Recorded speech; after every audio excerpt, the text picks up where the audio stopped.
Selamat sore saudara-saudara sebangsa dan setanah air dimanapun saudara berada, rekan-rekan media yang saya hormati.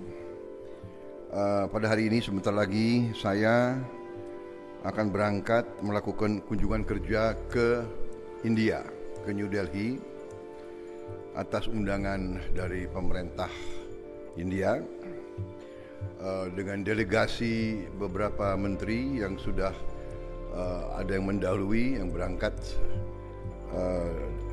lebih dulu di sana melakukan pertemuan-pertemuan dengan counterpart mereka, mitra mereka, menyelesaikan beberapa perjanjian MOU.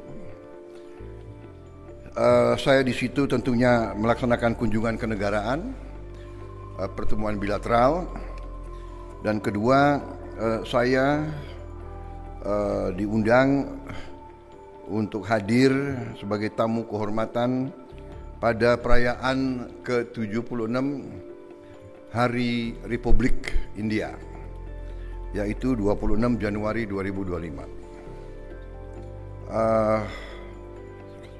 Tentunya saya akan lakukan pertemuan bilateral dengan Presiden India dan Perdana Menteri India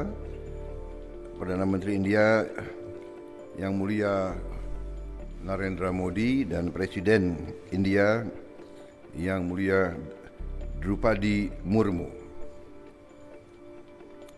Perjanjian pertukaran MOU meliputi beberapa bidang, di antara bidang kesehatan,